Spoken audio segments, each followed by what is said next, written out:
Assalamualaikum warahmatullahi wabarakatuh. Bismillah, alhamdulillah, Allahumma sholli ala Muhammad wa ala ali sayyidina Muhammad. Segala puji bagi Allah, semoga salawat serta salam tetap terlimpah kepada junjungan kita Nabi Muhammad SAW. Hai anak-anak semuanya, apa kabar hari ini? Semoga selalu sehat, selalu baik, selalu dalam lindungan Allah, selalu berbahagia, dan selalu bersemangat untuk belajar. Prioritaskan kewajiban kita. Apa saja kewajiban kita? Salat 5 waktu tentunya. Gimana? Sudah tertibkah salat 5 waktu kita hari ini anak-anak? Subuh, kemudian zuhur, kemudian asar, kemudian maghrib, kemudian isya. Jangan sampai ada yang tertinggal ya anak-anak. Usahakan kelima-limanya terpenuhi. Insya Allah mudah-mudahan hidup kita bisa menjadi berkah dengan itu semuanya. Kemudian berbakti kepada orang tua anak-anak, ya, selalu. Ini adalah terpenting, yang insya Allah dengan bakti kita kepada orang tua ini akan mempermudah jalan kita ke depannya. Dan lakukan hal-hal yang sunnah, tadaris Al-Quran, kemudian salat duha. Ya, hari ini gimana? Sudah menjalankan salat duha anak-anak? Ya, mudah-mudahan sudah ya. Oke. Dan lakukan kebaikan yang nantinya tidak hanya untuk diri kita manfaatnya, tapi juga untuk orang lain. Baik anak-anak, hari ini kembali lagi belajar bersama Bu Winda. Sebelum memulai pelajaran, mari kita berdoa bersama-sama terlebih dahulu ya. Oke, bismillahirrahmanirrahim. Rabbi zidni ilma warzuqni fahma waj'alni minas sholihin. Ya Allah, tambahkanlah ilmu, berilah aku karunia agar dapat memahaminya, dan jadikanlah aku golongan orang-orang yang sholih. Amin ya rabbal alamin. Oke, gimana anak-anak semuanya? Sudah siap belajar hari ini? Oke, siap ya. Siapkan hati, siapkan niat, siapkan pikiran. Berpikir positif, insya Allah kita bisa melalui apapun itu. Baik anak-anak, untuk mengawali perjumpaan kita hari ini, Bu Winda punya sebuah video untuk kita simak bersama. Oke, ini dia videonya.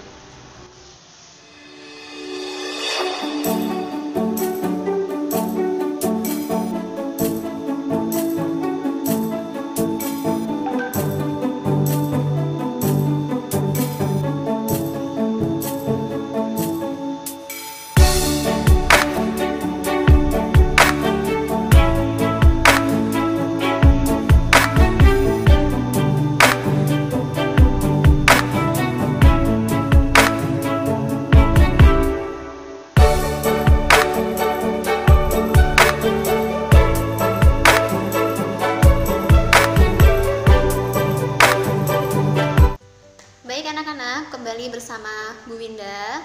Bu Winda mau tanya, apa yang kalian pikirkan setelah melihat tayangan video tadi?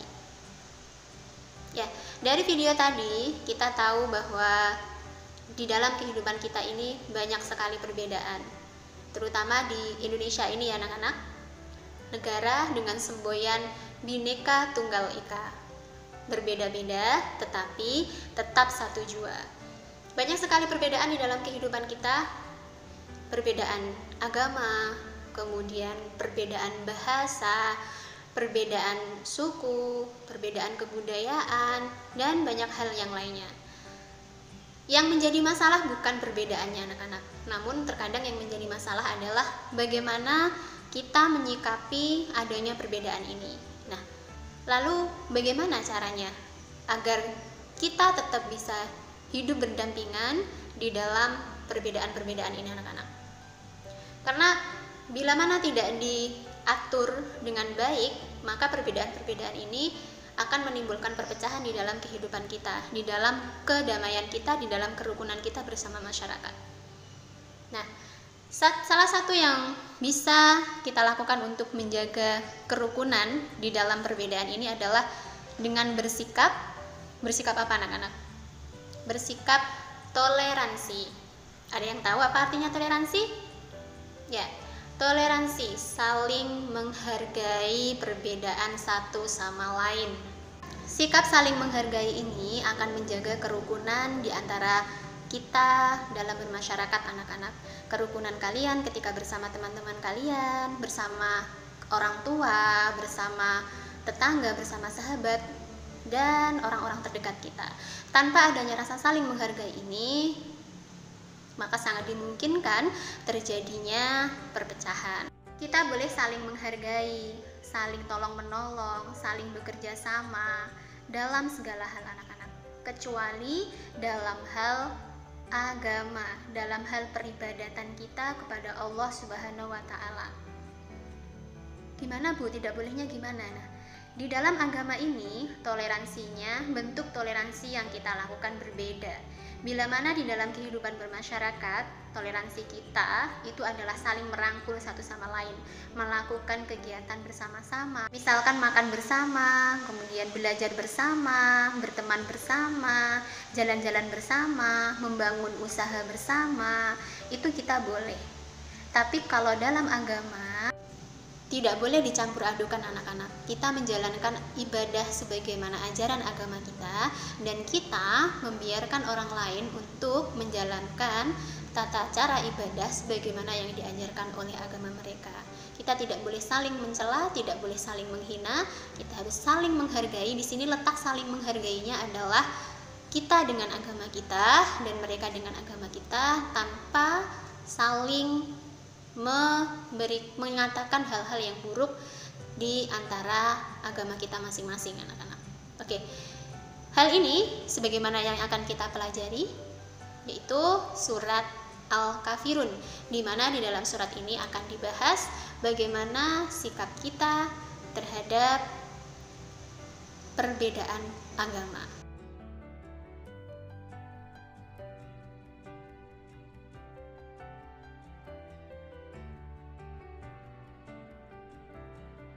Kita masuk ke materi yang pertama, pengenalan surat Al-Kafirun.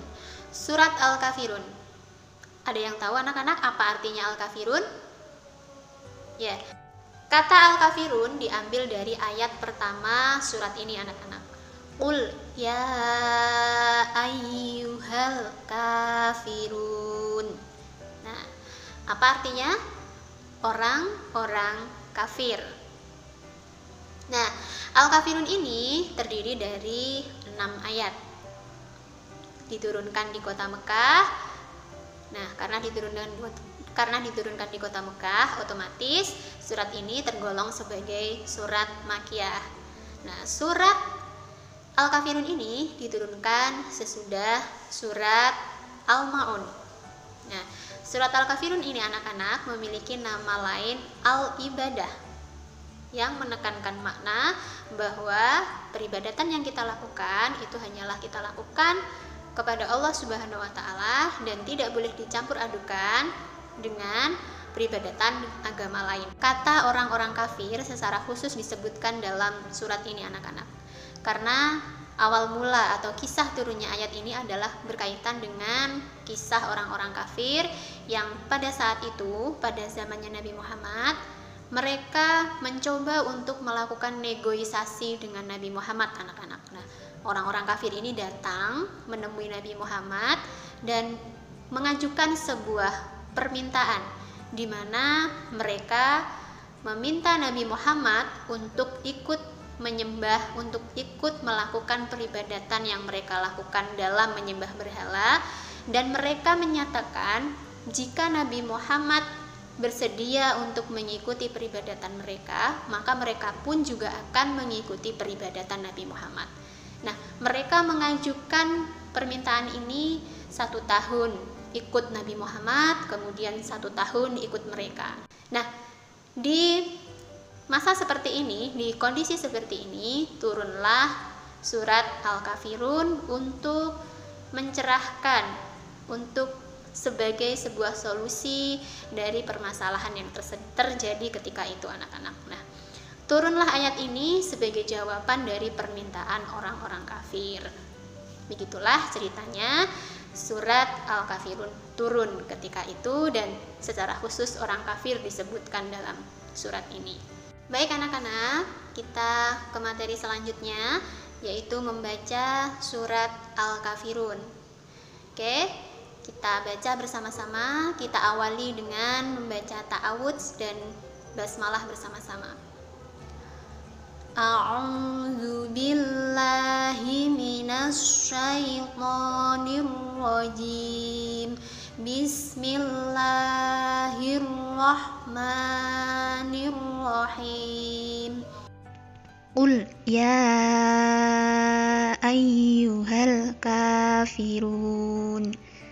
Di sini ada hukum bacaan mad jaiz munfasil. Apa itu anak-anak? Ketika ada mad tabi'i bertemu dengan hamzah dalam lain kalimat atau tidak dalam satu kalimat. Jadi namanya mad jaiz munfasil. Panjang bacaannya antara 2 sampai 5 harokat. Kemudian selain itu ada juga al-kafirun, itu al-qomariyah, alif lam qomariyah, alif lam bertemu dengan huruf kaf. Kemudian ayat yang kedua, la a'budu ma ta'budun. Nah, di sini ada mad jaiz munfasil lagi, yaitu mad tabi'i bertemu dengan hamzah di lain kalimat. Kemudian ada ma, ini mad tabi'i fathah bertemu alif. Kemudian ayat ketiga, wala antum abiduna ma a'bud. Wala a. Nah, di sini mad jaiz munfasil lagi. Kemudian antum. Ini apa anak-anak? Ini hukum bacaannya ikhfa. Nun sukun bertemu dengan huruf ta, dibacanya samar-samar. Kemudian ke ma'abud. Nah, ini juga mad jaiz munfasil. Lanjut ke ayat keempat. Wala ana abidum ma'abattum. Nah, di sini ada apa anak-anak? Masih sama, ada mad jaiz munfasil wala ana. Kemudian abidum ma. Nah, ini ada domah tanwin bertemu dengan huruf mim. Hukum bacaannya apa anak-anak? Idgham bi gunnah, dibacanya dengung. Kemudian kita lanjut ke ayat kelima. Wala antum abiduna ma a'bud. Masih sama, ada mad jaiz munfasil wala a, kemudian antum ikhfa, kemudian a'bud. Nah, ini qalqalah ya anak-anak, qalqalah kubro. Kemudian ayat ke-6, lakum dinukum waliyadin. Nah, di sini ada mim sukun bertemu dengan huruf dal. Kemudian ada mim sukun bertemu dengan huruf waw. Hukum bacaannya apa anak-anak? Ya, hukum bacaannya idhar syafawi, dibaca jelas. Lakum dinukum waliyadin. Oke, kita baca sekali lagi ya. A'udzu billahi minasyaitonir rajim. Bismillahirrahmanirrahim. Qul ya ayyuhal kafirun. La a'budu ma ta'budun. Wala antum abiduna ma a'bud. Wala ana abidum ma abattum. Wala antum abiduna ma a'bud. Lakum dinukum waliyadin. Shadaqallahul azim. Oke anak-anak, setelah belajar membaca, kini kita belajar untuk menghafal surat Al-Kafirun. Caranya menghafal bisa kalian lakukan dengan membaca berulang-ulang, bisa juga dengan mendengarkan murotal bacaan surat Al-Kafirun. Lakukan secara berulang-ulang, insya Allah nanti kalian akan berhasil untuk menghafal surat Al-Kafirun ini. Oke anak-anak, sekarang kita akan belajar bagaimana menulis surat Al-Kafirun. Nah, untuk bisa menulis surat Al-Kafirun ini, kita bisa melakukan beberapa cara. Di antaranya yaitu dengan menyalin tulisan yang ada, mencontoh tulisan yang ada. Latihan setiap hari, kemudian berkali-kali berulang-ulang. Nah, perhatikan hurufnya mana yang menyambung, kemudian mana yang tidak menyambung. Nah, kalian bisa latihan sebagaimana latihan yang sudah ada di buku kalian. Sekarang kita akan belajar mengenai arti atau makna yang terkandung di dalam surat Al-Kafirun. Sebelumnya kita artikan dulu per ayat ya anak-anak, mulai dari ayat yang pertama. Qul ya ayyuhal kafirun. Katakanlah Muhammad, hai orang-orang kafir, la a'budu ma ta'budun. Aku tidak akan menyembah apa yang kamu sembah. Wala antum abiduna ma a'bud. Dan kamu bukan penyembah apa yang aku sembah. Wala ana abidum ma abadtum. Dan aku tidak pernah menjadi penyembah apa yang kamu sembah. Wala antum abiduna ma a'bud. Dan kamu tidak pernah pula menyembah apa yang aku sembah. Lakum dinukum waliyadin. Untukmu agamamu dan untukku agamaku. Dalam surat ini anak-anak jelas dikatakan bahwa Nabi Muhammad menolak ajakan orang kafir untuk melakukan peribadatan secara bersama-sama. Nah, ini pun kemudian mengajarkan kepada kita untuk turut melakukan apa yang sudah Nabi Muhammad contohkan di dalam kisah ini. Surat ini mengajarkan kepada kita anak-anak untuk beribadah sebagaimana agama yang kita anut. Ketika kita sudah memilih Islam sebagai agama, maka kita harus menjalankan ibadah sebagaimana yang sudah diajarkan oleh Islam. Kita tidak boleh tertarik untuk mencoba peribadatan agama lain. Kita tidak boleh ikut-ikutan untuk mengikuti peribadatan agama lain. Biarlah mereka dengan peribadatannya dan kita dengan peribadatan kita sendiri. Yang perlu kita lakukan bukanlah membicarakan bagaimana peribadatan orang lain, tapi yang perlu kita bicarakan, yang perlu kita perbaiki adalah peribadatan kita sendiri di dalam agama kita. Bagaimana kita bisa terus meningkatkan keimanan, meningkatkan kepercayaan kita kepada agama kita, sehingga kita tidak tergoyahkan untuk meniru-niru atau untuk mengikuti ajaran agama lain. Kita jaga iman kita jaga Islam kita. Mudah-mudahan Allah menjaga kita dalam jalannya yang lurus. Amin ya rabbal alamin.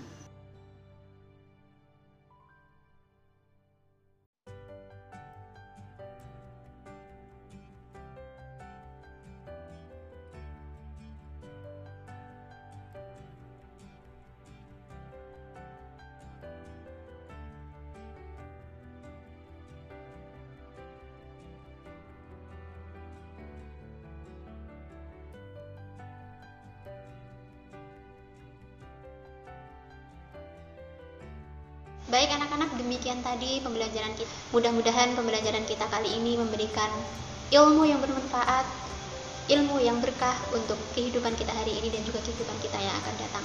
Amin ya rabbal alamin. Tetap semangat, tetap belajar, tetap berjuang. Mari kita tutup pelajaran kita hari ini dengan membaca hamdalah bersama-sama. Alhamdulillahirabbil alamin. Wassalamualaikum warahmatullahi wabarakatuh.